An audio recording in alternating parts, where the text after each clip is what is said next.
This is the best tiny watt battery you can buy today by a large margin. I have data to prove it. I'm Joshua Bardwell, and you're going to learn something today. Oh, I was holding the battery backwards, so you didn't get to see which one it was. Man, oh well. I'm sure we'll figure it out before the end of the video. On the left-hand side of the screen, we've got the NubiDrone Nitro Nectar Gold 300 milliamp hour 1S Whoop battery. And on the right-hand side of the screen, we've got the Weebleed FPV pack, which looks very, very similar. And these packs have something in common that differentiates themselves from other tiny whoop packs that we've seen before. We can just look at this Nitro Nectar and Weebleed pack and see that they're constructed differently than this Beta FPV pack of the older style.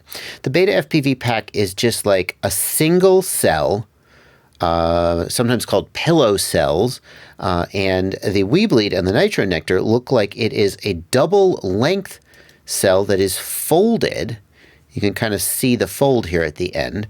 We've sometimes heard these referred to as square cell or folded cell packs, and they seem to perform way, way better than the other style. In fact, I tested these previously and found that they performed so much better than the previous style. We're not even going to test that in this video. That's just established. Here's what I really wanted to know. There are a lot of different manufacturers who make packs that look exactly the same except for whose label is on them.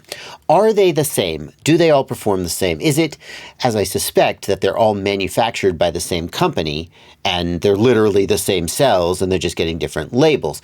In which case you could buy from whichever store you like the best and know you're going to get good performance. That's the first question. Are these batteries the same? But then number two, is there a way to get even more performance out of these packs?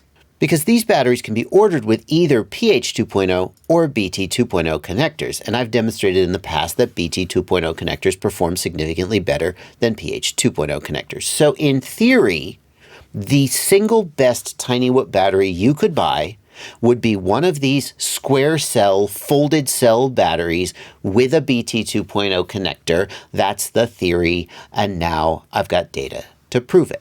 You see, a while back, I bought this battery tester, the West Mountain Radio CBA4, and it can test batteries by putting them under a very controlled load, a certain number of amps, a certain number of watts, and measuring just how well they perform under controlled and repeatable conditions. By the way, I ordered 4 of the NubiDrone Nitro Nectar Gold, which are available only with PH 2.0 connector. I ordered 4 of the Weebleed FPV with PH 2.0 connector and 4 of the Weebleed FPV with BT 2.0 connector. I didn't order the Tiny Whoop or the Tattoo because I figured this would probably be enough to answer the kind of questions. Now, I want to get straight to the results. That's what you're looking at now. I don't want to bore you too much with discussions of procedure, but I do need to tell you a little bit about the procedure. All of these batteries were charged to 4.35 volts, and then they were discharged in 2 different ways. The first test was a 1C discharge, so 0.3 amps. And the idea behind this test is to just gently discharge the packs and figure out approximately how much capacity they have when you are not working them very hard. This more or less removes internal resistance, C rate, and most importantly, removes the connector resistance, the PH 2.0 versus BT 2.0 question, from the equation. It just tests, are these cells fundamentally performing the same at a very basic level? So we can see that the discharge curve for these batteries is basically identical down to 1C, and then the exact point where the voltage sort of drops off a cliff and we drop down to 3.0 volts, it varies a little bit. Some of the batteries hung on just a little longer, some of the batteries hung on just a little bit less, but for the most part, they all performed exactly the same right up until the end. And to me, that tells us that these cells are basically the same, if not coming straight from the exact same factory, which would be my guess, that they're coming, whoever's manufacturing them is using the same methods. And so it suggests that whoever you buy from, you're probably going to get pretty much the same performance, except for the effect of the connector. And that's the next test. The test results that you're looking at now are from a test that's designed to work the batteries a little bit harder than the 1C test.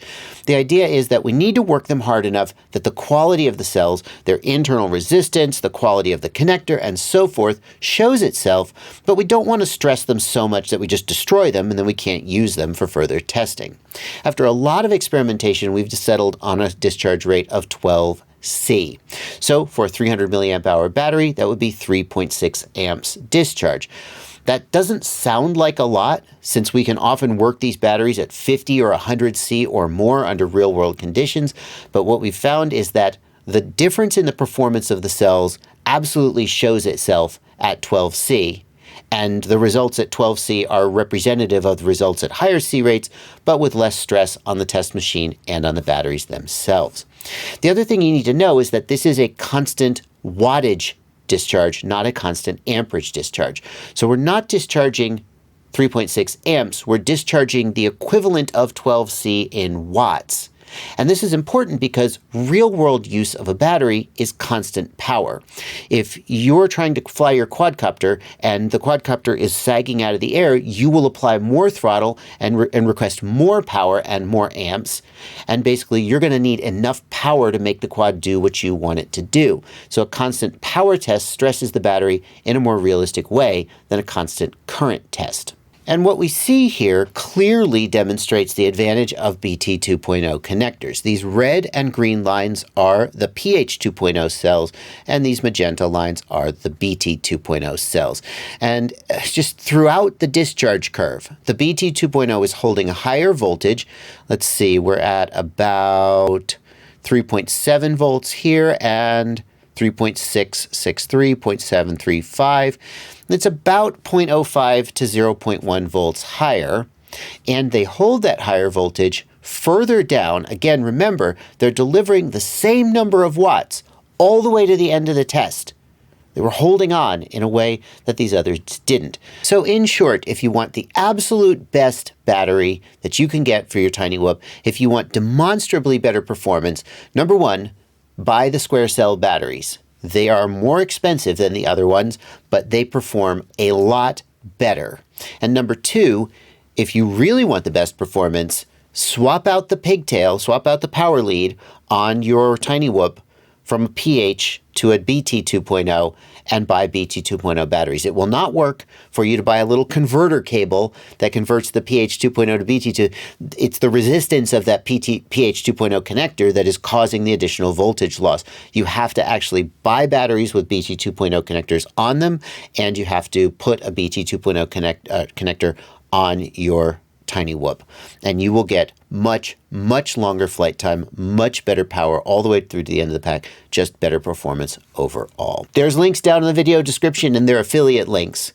And if you want to say thank you for the work I did, you can go use those affiliate links to buy any of the batteries that I've talked about here, or you can join my Patreon. It's a lot of work testing all these batteries. It was 12 batteries, 2 tests per battery, charging all the batteries. It's hours of work. It doesn't sound like it should be hours of work when you say that, but it was. I love doing it. I love presenting results like this for you, and joining my Patreon is a great way for you to say thank you if you feel like it. If you don't feel like it, that's fine too. If you're still not convinced that the Nitro Nectar Gold square cell style battery is better than the standard ones, I will put a card on screen to my test where I did that. It's an old video, but the results are the same. They still apply. Also, if you're not convinced that BT 2.0 connectors are better, I'll put a test up there, although I kind of just proved it, didn't I? Oh well, I'll see you there.